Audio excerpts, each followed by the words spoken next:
Omo, this one is heavy. A big wahala is brewing in the palace of Ife as we speak. They say a top celebrity businesswoman, Madam Badmus, has just dropped a spiritual bomb that has left the Golden King in total shock. A quick prayer for you. As you listen to this gist, I pray that every lie and manipulation fashioned to keep you in the dark be exposed by the light of truth. May you never be a victim of stage-managed drama. Amen. Welcome to Crown Gist. If you want the raw, undiluted, and most talked about updates from the palace and beyond, you are in the right place. To my Crown Gist friends and families who are already part of this royalty, my luck you, I see you. If you are new here, I beg, don't be a stranger. Hit that subscribe button right now and turn on your notifications so you don't miss any of this hot sauce we serve daily. Before we start the main gist, please bear in mind that we respect the Yoruba culture deeply. Because of this, there are certain names and sacred rituals we don't call by their direct names. If you keep watching, you will understand these fictional names perfectly. The atmosphere in the Palace of Ife is currently thick with tension. My Crown Gist friends and families, Happy New Week and a Happy New Year to you all. I appreciate every single one of you for being here. But today, the matter we are discussing is not a small thing at all. They say the Golden King is in a state of total disbelief after a shocking report reached his ears. According to the information flying around, Madam Badmus has reportedly come out to expose what looks like a massive cover-up. For a while now, everyone believes that the reason Olorishado was not in the palace was because she had fallen pregnant. We heard that because of her age, the pregnancy was very difficult and she had been hospitalized fighting for her health.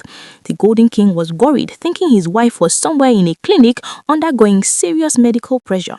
What were though? Madam Badmus, who is a heavy international businesswoman, says that story is completely incorrect. She claims that while the palace thought Olorishado was on a hospital bed, she actually spotted her in China. You see, Olorishado is a very big businesswoman. She has a massive shop in LAE, another huge one in Kano, and one in Lagos. In her Kano shop, she sells original Arabian perfumes, the kind where one bottle can cost 15 million naira.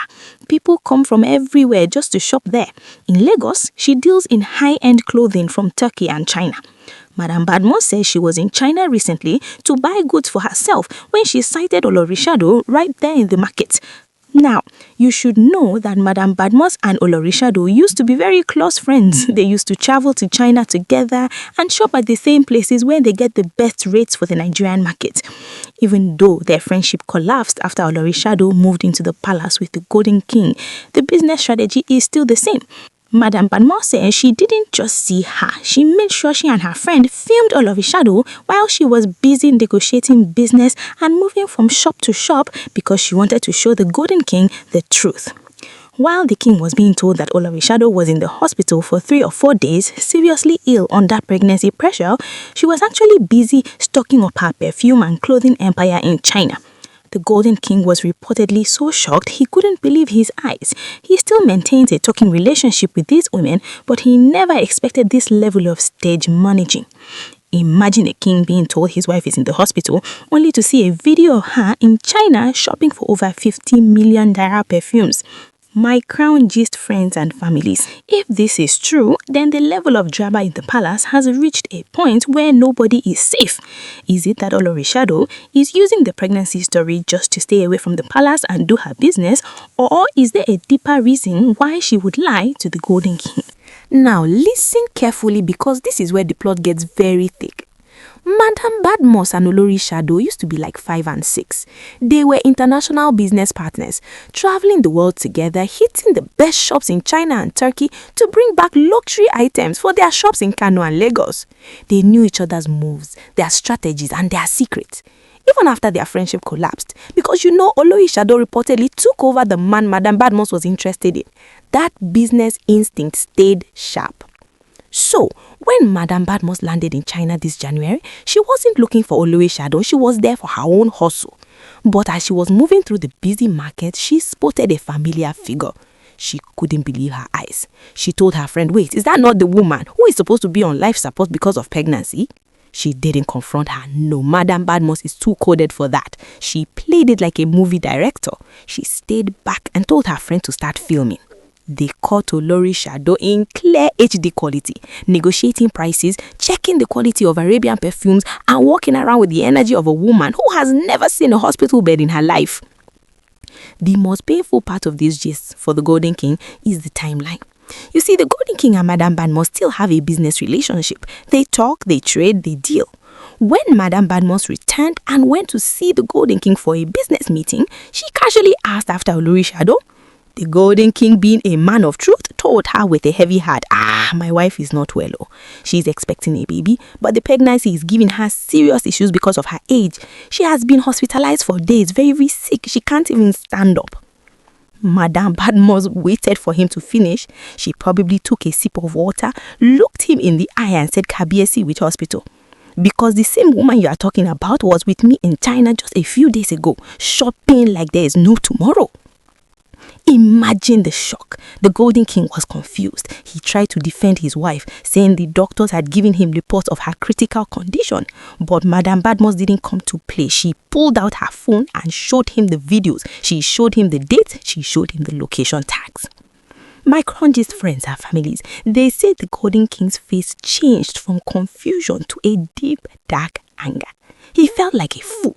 He had been sending prayers, maybe even money for medical bills, and worrying himself to death while his wife was in China stocking up her 5 million naira perfume shop. The question now is, why would Olori Shadow go this far? Why lie about a royal baby? Is she trying to secure her place in the palace through pregnancy by fire? Or is she trying to cover up for the fact that she has left the palace to focus on her business empire? The intensity in the palace has reached boiling point. The Ifia elders are starting to hear whispering, and you know how they feel about the sanctity of the royal womb. If this pregnancy is indeed stage managed, it's not just a lie, it's a wahala that is beyond spiritual and cultural abomination. The Golden King stared at the screen of the phone Madam Badmus held out to him. He watched the woman he thought was fighting for her life in a hospital ward, Olori Shadow, laughing and chatting with suppliers in the busy streets of China. There was no pregnancy weakness in her steps. She wasn't holding her belly in cane. Instead, she was holding expensive perfume bottles, checking the scent with a sharp, business-like focus. The king's heart began to beat with a mixture of betrayal and cold fury. He remembered the reports the doctors had been sending him. They told him she was too weak to travel, too weak to even stand for long because of her age and the delicate nature of the royal child. He had been living in a state of constant prayer, worrying that he might lose both the wife and the baby. But Madam Badmus didn't stop there. She showed him the location tags. She showed him the date. It was the exact same time Olori Shadow was supposedly in the emergency room. Kabiesi, Madam Badmus said, her voice dripping with a mixture of pity and I told you so. How can a woman be on a drip in Nigeria and be paying millions for Arabian perfumes in China at the same time? Unless she has twins and one is in China while the other is in the hospital.